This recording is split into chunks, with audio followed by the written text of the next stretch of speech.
About 9 months ago, I thought it'd be a great idea to jump off this wall and blow my knee out, which forced me to take about a 6-month break from skateboarding. So today I put a little compilation video together of my first 30 days back skating.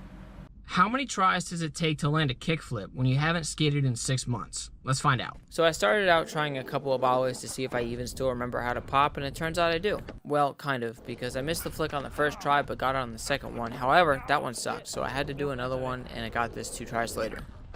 Doing shit that scares me, part 63. Now, it all started at this little bank because I wanted to build up some confidence and know exactly what my knee was going to feel like before dropping in on this little spine, which was actually pretty easy. But I did it a few more times to build up some confidence that my knee wasn't going to explode when I made it over to this bigger ramp, which was my biggest fear. How many tries does it take to land a frontside 180 when you haven't skated in 6 months? Let's find out. So I started off doing some ollies to get ready for the frontside 180, which actually went really well. But to make sure it wasn't just a lucky try, I had to do another one, which I actually got 2 tries later. How many tries does it take to land a heel flip when you haven't skated in 6 months? Let's find out. At this point, I was already warmed up, so I just decided to go for it. And at first, I was trying to flick a little bit too much off the tip of the nose and wasn't getting the rotation that I needed. So I started trying to flick a little bit more off to the side to help me get that extra rotation, and it worked out a few tries later. How many tries does it take to land a backside 180 when you haven't skated in 6 months? Let's find out. This was a big surprise. Not only did we get one first try, but second try and third try. I'm starting to think that once you do a trick so many times, it just stays with you forever, no matter how long of a break you took. Doing shit that scares me, part 64. This is definitely the hardest trick I've done since I've gotten back into skating, which is really weird to say because I've done a shit ton of these in my life, but for some reason, I had just as much fear today as I did the first time I learned them. But what helped me out the most was actually turning the board around because I usually skate it backwards, and since the tail's not as steep as the nose, it made it a little bit easier just to go for it and get one. How many tries does it take to land a spine transfer when you haven't done it in 6 months? Let's find out.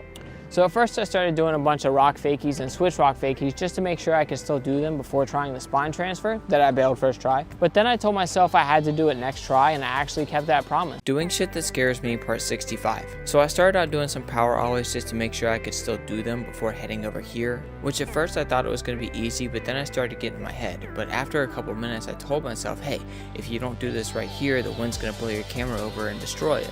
And the illusion worked. I recently tried to relearn 5-0 grinds, which felt really weird. So to fix that, I started doing some ollies to tails on flat so I could get used to the motion before trying to do a 5-0 stall on a ledge. And then from there, all I had to do was add a little bit of speed, which was a bit harder than I remember. Doing shit that scares me, part 66. So I started out doing some rock to fakies on the spine before heading over to this bigger ramp to try to feel it out and remember how to skate it. Then after a few minutes and a couple bailed attempts, I decided to really go for it and got a first try, and had it on lock after that. But I recently tried relearning half cab heel flips, my favorite flat ground trick, which is why I was kind of surprised that it took me as long as it did, because I thought I just had done enough of them that it would just kind of be ingrained in my muscle memory forever.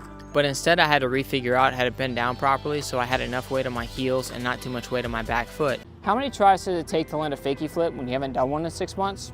I don't know, let's find out. So I started out doing a bunch of kick flips and fakie ollies to try to get ready for the fakie flips, which at first I was having a hard time trying to keep the board under me, so I started trying to focus on keeping my weight centered and my shoulders straight, and they kind of just started working out after that. How many tries does it take to land an ollie on a hip when you haven't done it in 6 months? Let's find out. So I started out doing some ollies on this bank to get used to popping in transition again before just rolling over the hip to try to feel it out a little bit. Then from there, all I had to do was focus on staying centered, and I got it pretty quickly. I recently tried to relearn kickflip fakies, and the entire time I was trying it, I kept on putting too much weight on my front foot. So to fix that, I started hanging my back foot off the tail a little bit more and focused on keeping my weight centered. Then they just started kind of working out after that. Doing shit that scares me, part 67. So I started out doing some 50s on this side to build up some confidence before heading over to the curved side of the ledge, which was rusty as hell. So since I didn't have any wax, I had to keep on going faster and faster and faster until eventually I had enough speed to make it all the way around. How many tries does it take to do an ollie pop rock when you haven't done one in 6 months? Let's find out. So I started out doing a bunch of rock fakies to help me visualize doing the trick before actually trying it, and then I got one second try, which was terrifying because I felt like I wasn't going fast enough, so I didn't think the front wheels were going to clear the coping, so I just kept on trying it over and over again, adding more speed each time until eventually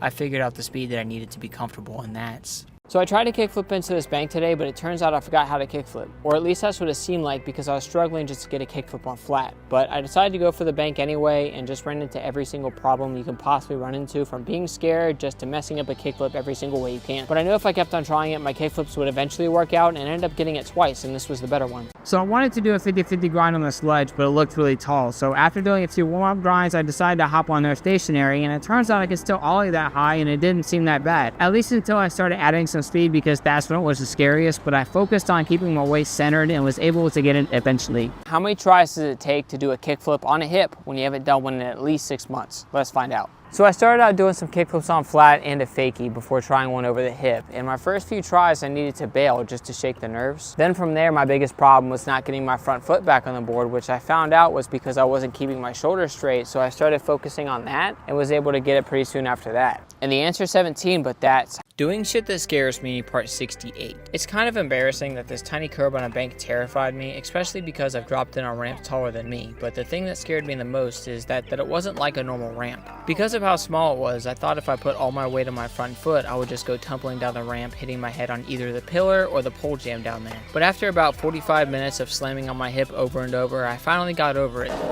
Oh, thank God. How many tries does it take to do a fakie 3 shove when you haven't done one in 6 months? Let's find out. So I started out doing a few fakie shoves and practiced the scoop a little bit before actually going for one, and it only took me 3 tries to get it, but I didn't like how slow I was going, so after I got a bit more comfortable with them, I started going faster and was able to get this one. How many tries does it take to do a switch pop shove it when you haven't done one in 6 months? Let's find out. So I started out doing some nollie shoves and practicing the scoop a little bit to build up some confidence before actually going for one. Then when I started trying it, it only took me 3 tries, but that one sucked, so I kept on trying it until I got this one. I wanted to do a nose stall on the spine, so I started out doing a bunch of nose stalls on this bank first, which it actually took me a little while to get the hang of it because I had to relearn how much weight I needed to put on my front foot to get into the nose stall while still keeping enough body weight in the ramp to drop back in easily, which it was definitely worth it because it helped me build up the confidence that I needed to be able to do this in a few tries. But I wanted to pop shove it into this bank, so after doing a few ollies and kickflips, I started doing some pop shove it's on flat. Then once I was ready, I really started going for it, focusing on keeping my body weight centered so I wouldn't slip out in theory, and it worked. But I wanted to nollie into this bank, and by this time I was already warmed up, so I started doing a few nollies on flat before just rolling up to the bank to visualize me trying it. Now the first try I bailed and realized it wasn't as big of a deal as I thought it was, and I got it next try, but I wanted to switch ollie into this bank, so after a few switch ollies on flat and regular ollies into this bank, I started trying them. Now my main problem was I kept on turning my shoulders because I'm not that comfortable skating switch yet, so I focused on keeping my shoulders straight, and it actually helped me out a lot. But